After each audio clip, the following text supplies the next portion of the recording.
Hermanos, recuerde, en el capítulo 22, final del libro de Lucas. Evangelio de San Lucas.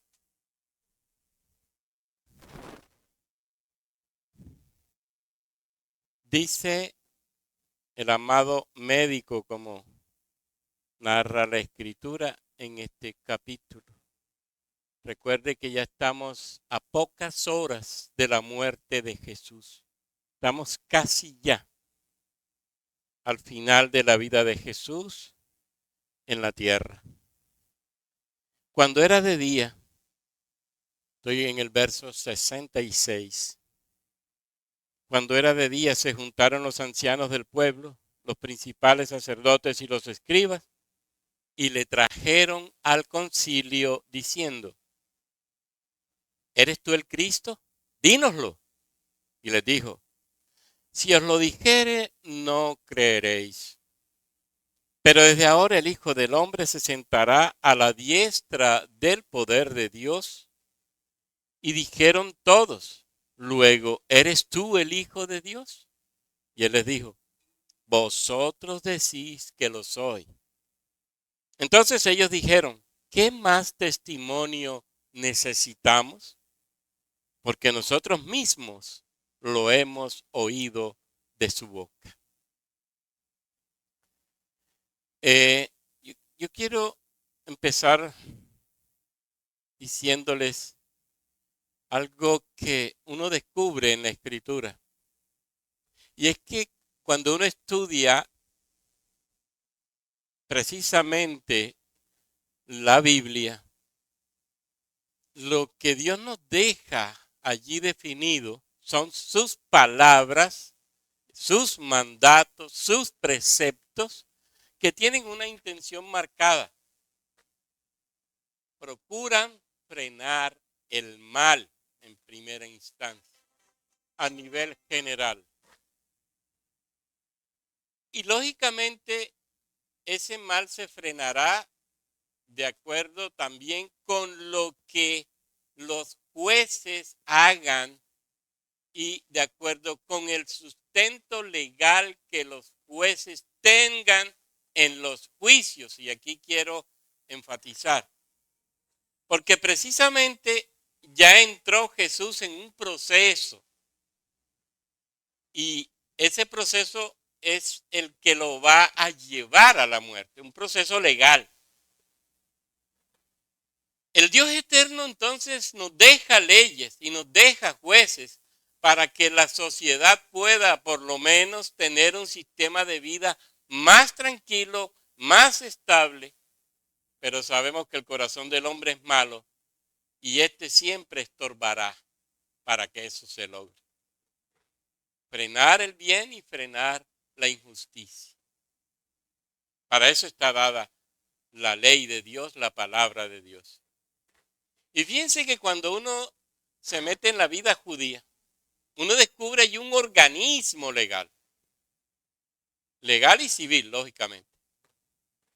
Ese va a ser el ente rector y orientador en lo referido a la fe, en lo referido a la vida civil, en lo referido a la aplicación de la justicia. Ese organismo, ese ente lo llamaron los judíos Sanedrín o concilio o consejo de ancianos, y va a ser el que rige para el caso del juicio de Jesús. Ahora, ese Sanedrín, ese concilio, va a tener un sitio de reunión que va a ser el mismo templo, en una sala particular que el templo tenía. La sala del empedrado, dicen, y luego otra sala donde también eran ejecutados los juicios. Habían dos salas en el templo para eso. Y sabemos que eran 71 ancianos o 71 miembros, esos que hacían parte del Sanedrín o del concilio.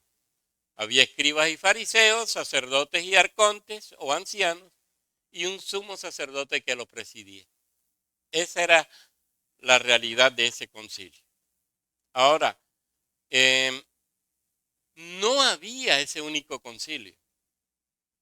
Cuando uno revisa la historia judía, uno se va a dar cuenta que también existían otros pequeños concilios u otros pequeños sanedrines. Y eso variaba de acuerdo a los habitantes de un pueblo, aldea o ciudad.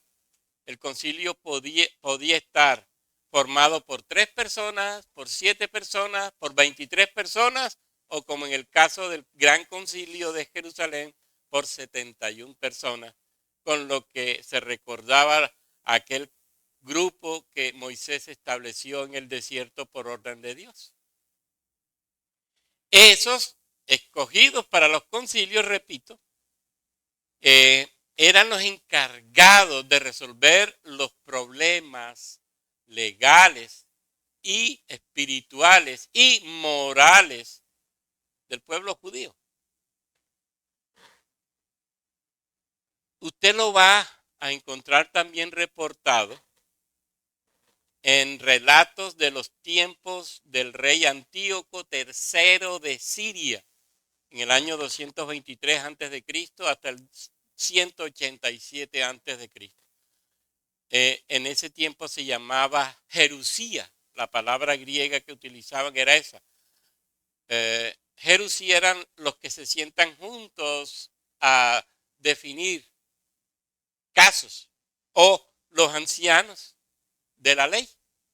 La Jerusía era el grupo de personas que se reunía para estudiar casos y buscarle solución legal o espiritual o moral en aquel tiempo.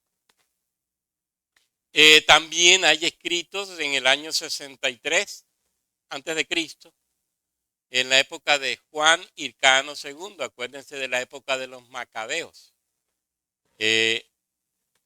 Había también este concilio o tribunal secular, pero también había un tribunal no judío.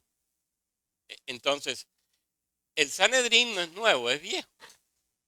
Está imitando primero a lo que hizo Moisés en el desierto y luego se establecen pequeños sanedrines de acuerdo a el número de habitantes de un pueblo o aldea. Les repito, 3 personas, 7 personas, 23 personas o 71 personas. Estaban compuestos por sacerdotes, les decía, ancianos, escribas, y dirigía el sumo sacerdote. Ahora, estos procesos judiciales y civiles eran del Sanedrín. Y fíjense que en lo que pasa con Jesús va a ser el Sanedrín el que va a dirigir el proceso. Y yo quiero decirles antes algo sobre este Sanedrín, las leyes que regían para el Sanedrín. Y con base en eso nos daremos cuenta cómo el juicio de Jesús fue un juicio ilegal. Se sale de todo lo establecido en la tradición judía y en la ley judía. Por ejemplo, dice Deuteronomio en el capítulo 15, verso 15. Un mismo estatuto tendréis vosotros de la congregación y el extranjero que con vosotros mora. Será estatuto perpetuo por vuestras generaciones. Como vosotros, así será el extranjero delante de Jehová. Una misma ley, un mismo decreto tendréis vosotros y el extranjero que con vosotros mora. Una ley, una sola guía para el Sanedrín. No debía existir más. Ya entonces pudiéramos decir que si Dios les había dejado la ley para regir, bueno, suficiente para que esto se utilizara y los pleitos y los juicios se pudieran llevar a cabo sin problema. Lo segundo que dice la misma ley, el Sanedrín debe poseer jueces justos, imparciales, no dejarán sobornarse, deben seguir solo la justicia. Eso está en Deuteronomio 16, del 18 al 20. Justicia y únicamente la justicia debe primar para que Israel pueda vivir y poseer la tierra que Jehová le da. Sanedrín tiene que ser compuesto por personas justas, imparciales, que no se dejarán sobornar y perseguirán la justicia. Además de eso, Dice la Escritura, los jueces deben conocer muy bien la ley de Dios. La dio para que todo el pueblo la estudiara, más los jueces de Israel. De la Deuteronomio iba a encontrar también eso. Dios dando la ley, pero Dios diciéndole a los líderes de Israel, aquí está esto para que la usen para administrar justicia. Inclusive hay textos en donde dice la Biblia llamó a Moisés a Israel todo y le dijo, oye Israel, todos los estatutos y decretos que yo pronuncio hoy en vuestros oídos, apréndanlos y guárdanlos y pónganlos por obra. Se lo va a repetir muchas veces en la ley e inclusive usted lo va a encontrar por fuera de la ley. Por ejemplo, a Josué se lo dice. Guarda el libro de la ley, tenlo en cuenta, fundamentate en el libro de la ley. El libro de la ley como el único libro para orientar, para regir en cualquier aspecto de la vida. Ahora, no solamente debían los miembros del Sanedrín manejar la ley. En la tradición judía decía que los sabios del Sanedrín deben manejar aspectos de otras ciencias, como la medicina. Acuérdense que los sacerdotes definían si una enfermedad era lepra o no. Ellos debían saber aspectos de medicina. Dice la tradición judía que ellos debían conocer otras lenguas en caso de enfrentar situaciones con extranjeros. Y ellos inclusive, dice la tradición, debían estudiar temas a profundidad prohibidos al pueblo. Por ejemplo, el Sanedrín debía conocer las prácticas de ocultismo, brujería y similares que se manejaban en las regiones y debía inclusive conocer las doctrinas que se tenían en otras religiones alrededor de Israel. Es decir, las exigencias que se les daban a los miembros del Sanedrín eran altas.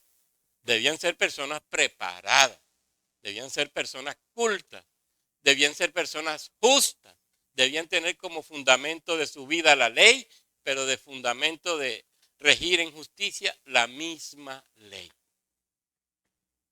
Lo otro, y esto yo quiero que ustedes vayan aplicándolo al juicio de Jesús, para ver si ellos realmente fueron sabios, para ver si ellos fueron realmente personas que aplicaron la ley, para ver si fueron realmente un grupo de justicia que actuó legalmente. Dice el texto del Sanedrín, el acusado debe tener toda libertad para defenderse, solamente va a la cárcel después de la condena. Fíjense que aquí a nosotros por sospecha nos meten a la cárcel. Y pasamos 1 año, 2 años en la cárcel y se comprueba que fuimos inocentes y entonces cuando nos sacan. Y entonces viene la demanda al Estado y el Estado tiene que pagar por una torpeza de alguien. La ley decía no se meterá a la cárcel hasta que no se comprobara que era culpable.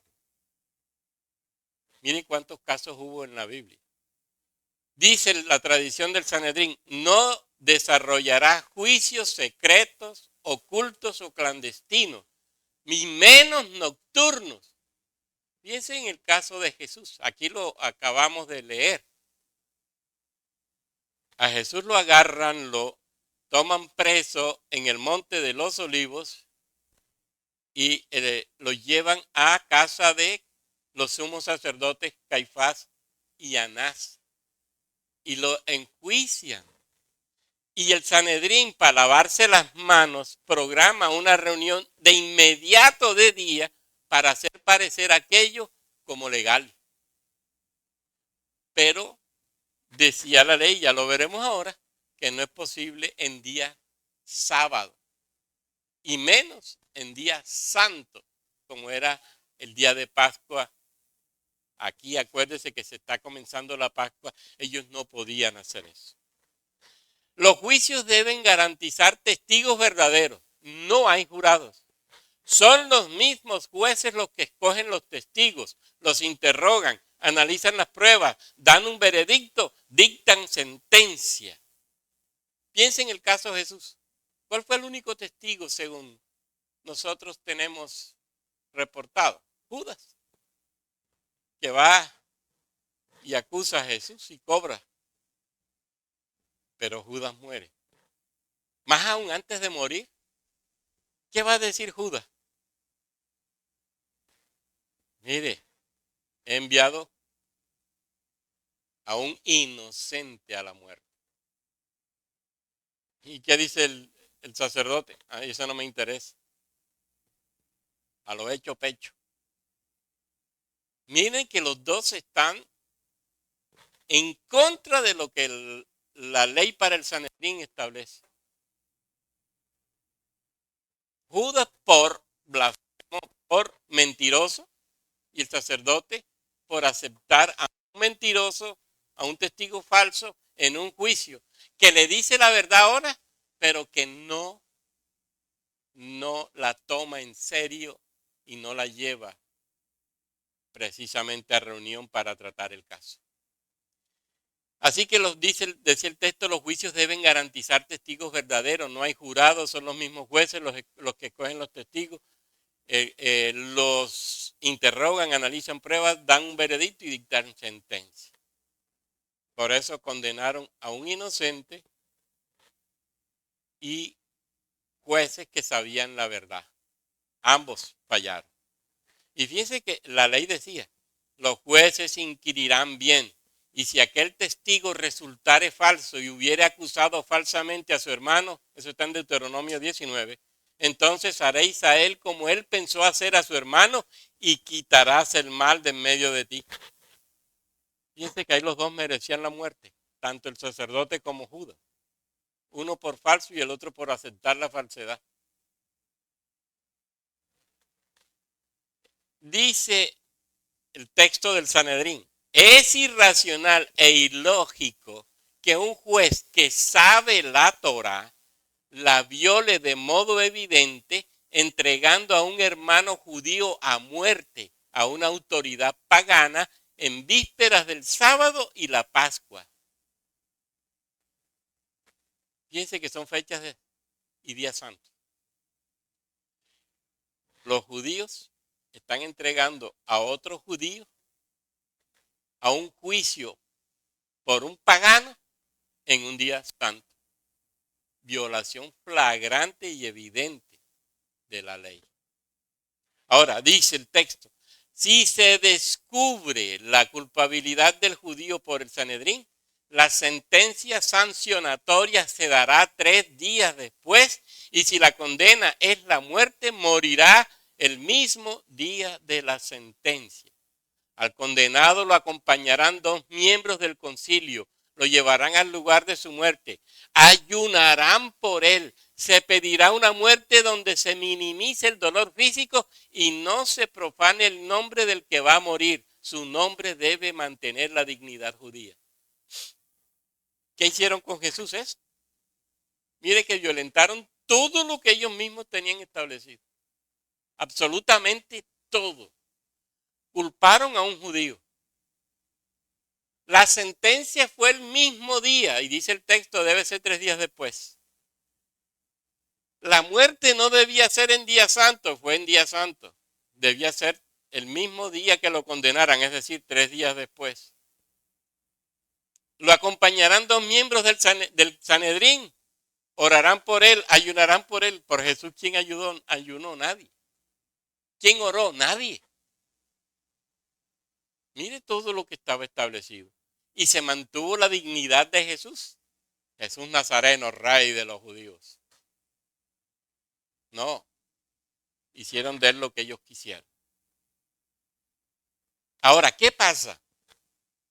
Dice la ley del Sanedrín, en el camino al lugar de ejecución, si el condenado declaraba a los magistrados que él había encontrado nuevas razones que no había considerado, lo traían a los jueces. Tenía 5 veces, es decir, tenía 5 oportunidades más en el camino. Se acordó, me devuelvo. Me acordé, me devuelvo. Me acordé, me devuelvo. Si no ocurría ningún incidente,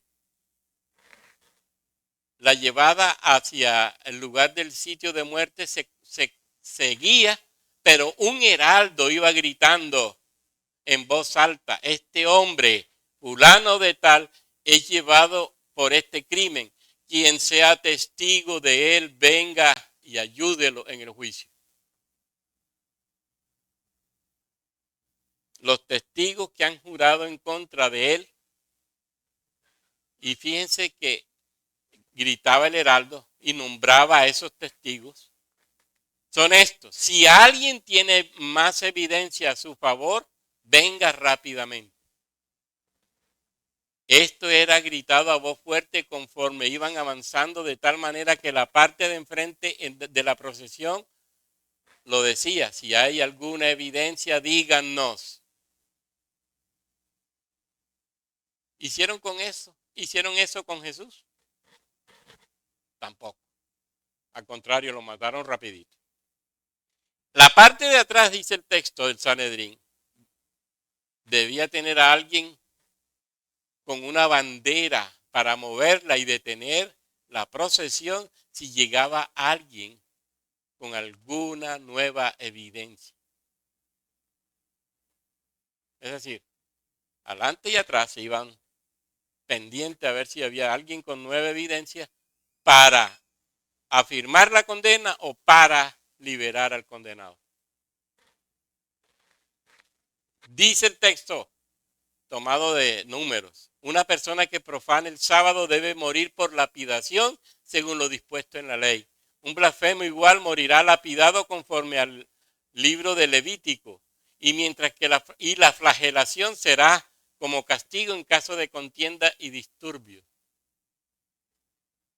Jesús hubiera sido muerto entonces por blasfemo, que fue el caso que ellos llevaron a primero, ¿se acuerdan? Blasfemado. Entonces lo tenían que matar no crucificado, sino a pedrada. Pero ellos querían algo más. Y lo mataron como el peor de los delincuentes, echándole a Roma encima. Miren hasta dónde llegó el Sanedrín. Fíjense entonces todo lo que había enredado, y solamente tomé algunas evidencias para no alargarme aquí, pero si usted estudia el Tratado del Sanedrín, usted se va a dar cuenta todo lo que allí estaba definido para manejar una situación de muerte o de alguna acusación de alguien. Y el Sanedrín tenía que actuar conforme a lo que allí estaba establecido. No fue así. Con Jesús ni siquiera tuvieron en cuenta el proceso que ellos mismos habían definido. Simplemente lo querían matar y eso fue lo que hicieron. El proceso entonces definitivamente no fue legal. Pasaron por alto toda la ley de ellos mismos y pasaron por alto lo establecido en la Torá también, tal como hemos leído. Simplemente querían matarlo y fíjense que a él lo agarran, lo van a buscar, dice la Biblia. Bueno, los evangelistas, algunos escriben con mayor delicadeza que otros. A unos escriben que fueron a buscarlo a alguaciles y otros dicen que fueron hasta gente con palos y garrotes a buscar a Jesús, ¿se acuerdan? Y lo toman, es de noche, lo llevan a los sumos sacerdotes, Anás y Caifás. Acuérdense que el sumo sacerdocio era permanente, eso no se perdía. Y si se perdía, Anás, por ejemplo, había dejado 5 hijos de sumos sacerdotes allí, así que seguía con poder Anás, más el yerno que era Caifás. Anás tenía poder y por eso la influencia tan grande se nota en los evangelios cuando el caso de Jesús se da. Tenía poder. ¿Y qué querían hacer? Matar a Jesús. No buscaban otra cosa. Para ellos Jesús era el gran enemigo. Para ellos Jesús era un gran problema en la sociedad judía y había que sacarlo de en medio. ¿Cómo saldría Jesús si el proceso se hubiera seguido al pie de la letra? Inocente. Inocente. Si usted ve, eso no lo dije, pero si usted estudia el decreto Sanedrín, usted va a darse cuenta que los testigos de bien están de acuerdo en lo mismo. Y usted ve en los diferentes evangelios que los testigos se contradicen. Los testigos hablan. Unos dicen una cosa y otros dicen otra. Y en vista de que ellos no están de acuerdo, los eliminan.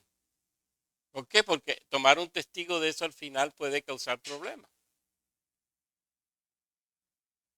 ¿Qué van a hacer? Bueno, Lucas nos hace un buen resumen, pero los evangelistas sinópticos como Marcos y Mateo amplían un poco más. Dice el verso 67. Le preguntan a Jesús, ¿eres tú el Cristo? Dínoslo. Y les dijo Jesús, si os lo dijere, no creeréis. Y si también os preguntare, a mí no me responderéis, ni me soltaréis. Pero desde ahora el Hijo del Hombre se sentará a la diestra del poder de Dios, dijeron todos. Luego, ¿eres tú el Hijo de Dios? Y él le dijo, vosotros decís que lo soy. Entonces ellos dijeron, ¿qué más testimonio necesitamos? Porque nosotros mismos lo hemos oído de su boca. Fíjense que él no lo afirmó, dijo, ustedes son los que lo dicen. Y aunque está allí evidente, toman eso como fundamento para culpar a Jesús. Fíjense cómo estas autoridades judías, legales, buscan evidencias de donde fuera y nada les resultaba. Marcos dice lo que les acabo de anotar, los testigos presentados se contradecían en sus afirmaciones y los principales sacerdotes y todo el concilio buscaban testimonio contra Jesús para entregarle a muerte, pero no lo hallaban, porque muchos decían falso testimonio contra él, mas sus testimonios no concordaban. Y lo repite Marcos, ni aún así concordaban en el testimonio. Si no concordaban en el testimonio, ya leí en el documento Sanedrín, ¿qué debían hacer con los testigos falsos? Ajusticiarlos. ¿Lo hicieron? No, no lo hicieron.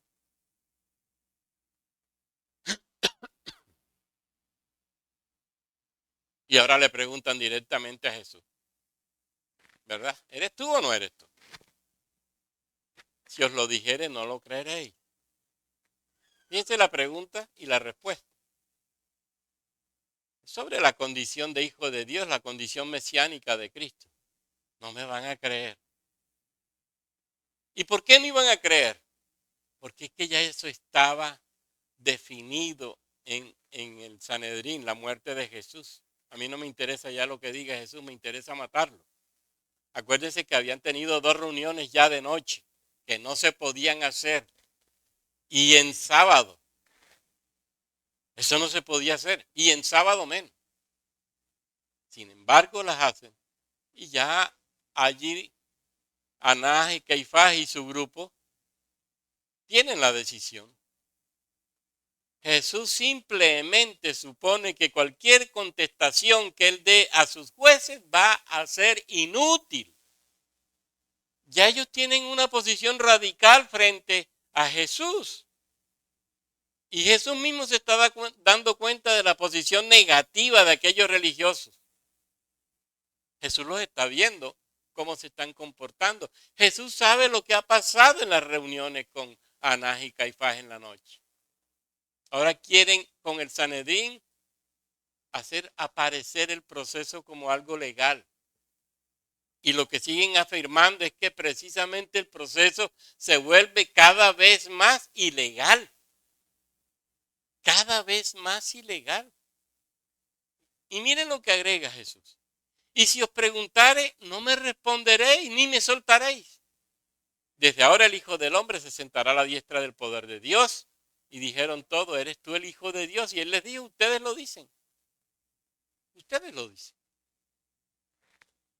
Fíjense que ellos nunca respondieron a Jesús de manera concreta a las preguntas que Jesús les hizo.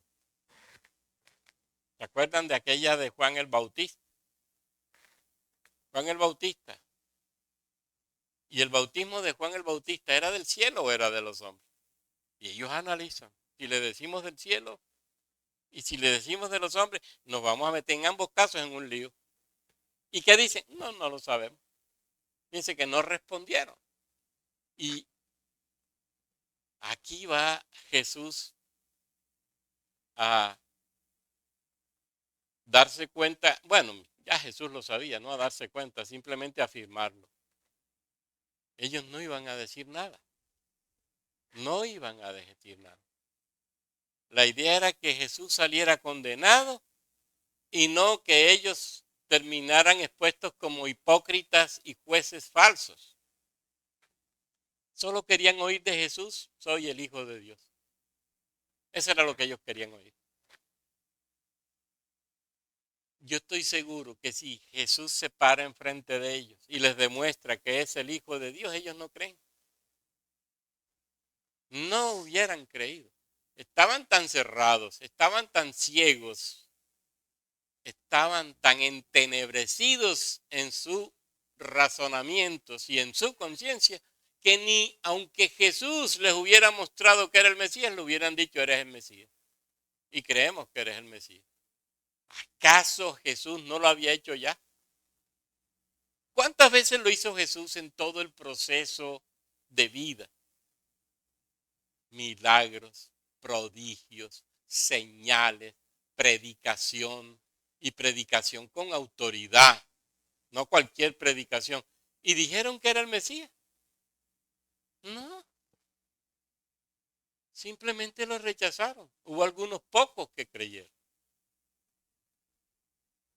Nicodemo, José de Arimatea y algunos sacerdotes que narra Hechos de los Apóstoles.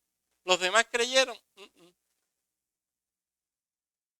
Fíjense hasta dónde llega la ceguera espiritual. Que podemos estar viendo a Jesús podemos ver a Jesús mostrando evidencias y no estamos creyendo. Fíjense que ellos siempre pidieron señal, señal, señal. Danos una señal. ¿Cuál señal? Ya yo les he demostrado con señales quién soy. Me siguen pidiendo señales.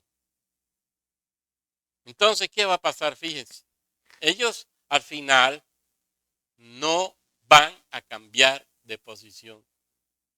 No van a cambiar.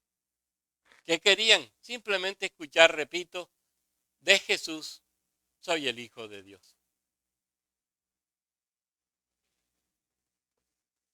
Caifás, ¿se acuerdan? Había dicho, mejor que muera un solo hombre y no que toda la nación perezca. La tenían clarita.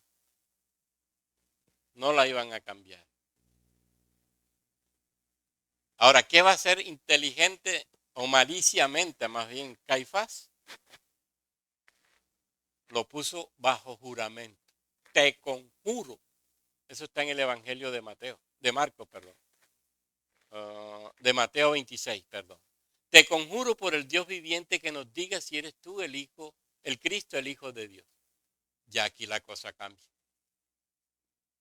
Ya aquí la cosa se tiene que ver de otra manera porque ya Dios el Padre está en medio y hay una situación en donde yo tengo que responder la verdad porque me la están preguntando de una manera muy particular y especial. Mateo nos va a decir, yo soy y veréis al Hijo del Hombre sentado a la diestra del poder de Dios y viniendo en las nubes del cielo. También está en Marcos 14. ¿Cuál va a ser la última visión que el mundo tendrá de Cristo? No será Cristo en la cruz. Será Él regresando en gloria para juzgar a los malvados y establecer su reino. Vendrá en las nubes y todo ojo le verá. Mírenlo ahí. Ahora sí Caifás está contento. Por fin lo logré. ¿Y qué va a pasar? lógicamente lo van a llamar a juicio. Jesús aplicó el texto mesiánico de Isaías. Aquí ya no hay nada que hacer, según los del Sanedrín. Caifás oyó lo que él quería oír. Y miren la hipocresía en esa fingida demostración de horror y de dolor. Estamos ofendiendo, Jesús está ofendiendo a Dios.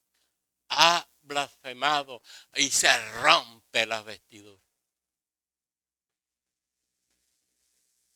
¿Y por qué lo llevas a la cruz si estás declarando que es blasfemia?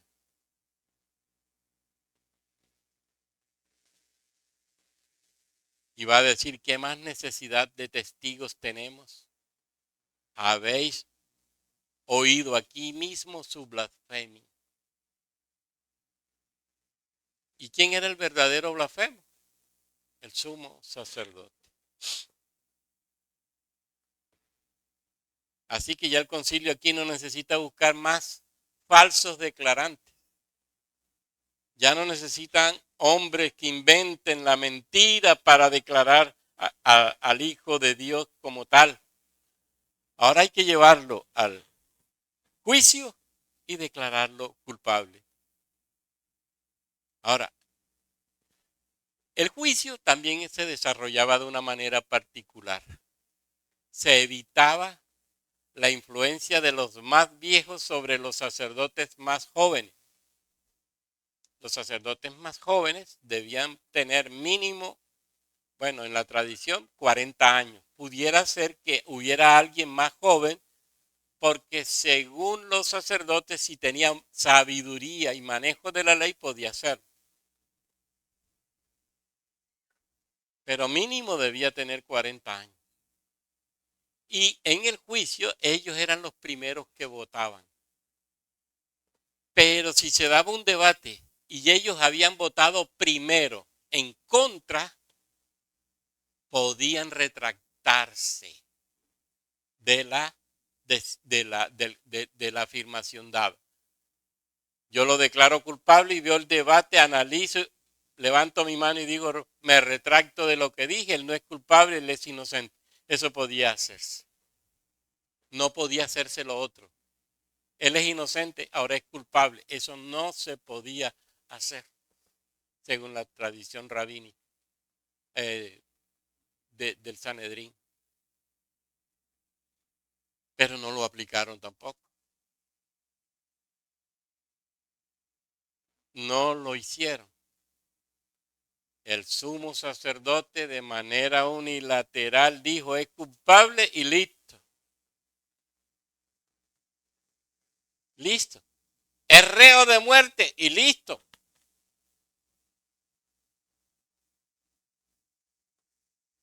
Miren hasta dónde llega el corazón malo. Si lo hicieron con Jesús, ¿hasta dónde podemos llegar nosotros con cualquiera? Verdaderamente el corazón del hombre es malo. Malo. Es reo de muerte, nos van a decir. Y condenaron a muerte a una persona verdaderamente inocente. Se burlaron de la justicia, violaron todo el sistema de jurisprudencia rabínico, del concilio, pero violaron toda ley establecida por Dios para los juicios. Ya lo vimos. Deuteronomio es claro en eso. Y saben una cosa, ¿cuál era el axioma del Sanedrín? El Sanedrín está para salvar, no para destruir la vida. Póngase usted a pensar. Ellos decían, necesitamos en el Sanedrín, primero, personas casadas, no solteras. Porque los solteros no han tenido hijos y no saben lo que es el amor. Y la emoción de tener un hijo y darle nuestro amor. Ellos decían que el sumo sacerdote aprendía el amor y la misericordia con sus hijos para aplicarla en los juicios. Amor y misericordia. ¿Dónde está el amor y la misericordia en el juicio de Jesús? En ninguna parte. Lo miraron siempre como reo de muerte y así al final termina Jesús. Así termina.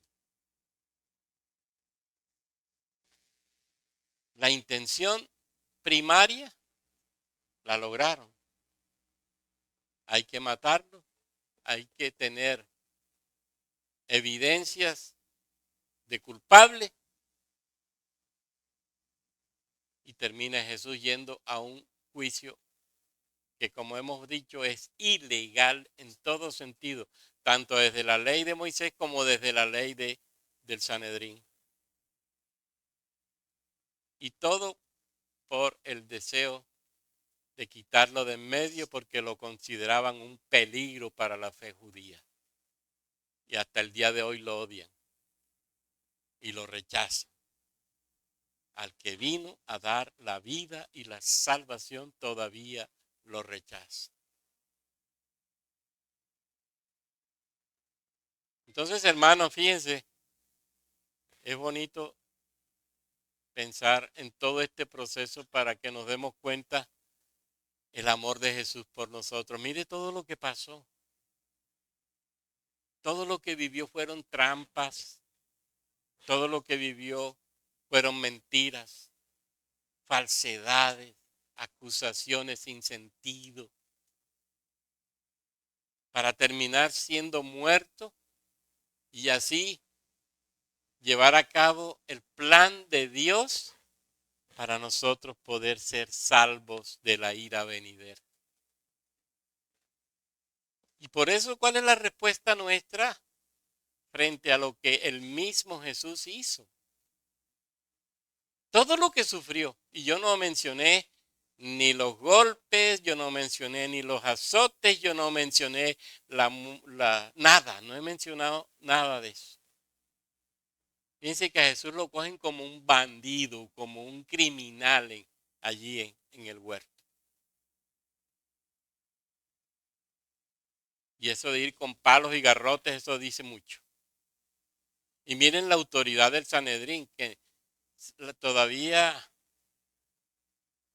los expertos en Biblia se preguntan cómo es posible que Roma le haya dado tanta autoridad al Sanedrín de tener su propia policía. ¿Cómo Roma permitió eso? Pues sí, a veces les favorecía tener a los líderes judíos de su lado para ciertos aspectos de mantener el orden en Palestina de ese tiempo. Entonces, ¿en qué termina todo? Fíjense. En un Jesús que al final va a la cruz. El santo, el puro, el perfecto, el cumplidor de la ley, es tratado como el peor de los peores. Muere como el peor de los hombres y con ello nos da la vida. Nuestra respuesta, sin duda alguna, no puede ser sino una constante búsqueda de su palabra, una constante búsqueda de su persona, una constante búsqueda de la santidad, un constante servicio en la iglesia y todo porque queremos glorificarlo a Él por la obra tan extraordinaria que hizo por nosotros. Fíjense que Él no acudió ni a la ley, él simplemente se dejó llevar del proceso.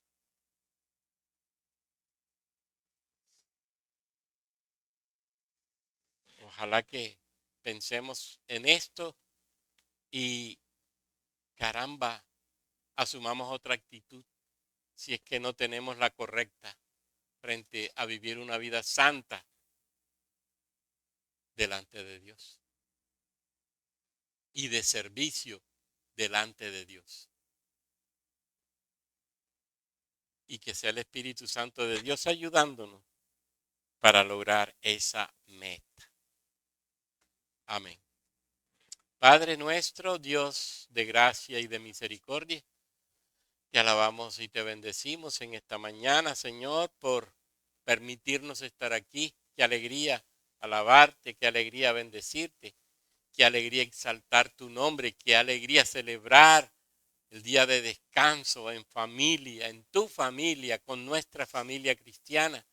Qué alegría adorarte con todo nuestro ser, sabiendo que nos has dado la vida y la vida en abundancia. Qué alegría, Señor, saber que somos tus hijos y que nos llevas de triunfo en Cristo Jesús nuestro Señor. Qué alegría, Padre, saber que tú nos preservas y al final, por tu gracia y por tu presencia en nosotros y por tu intercesión hoy por nosotros, el cielo será efectivamente nuestro. Dios Trino, Dios Uno, gloria, honra y alabanza a ti por siempre. Amén.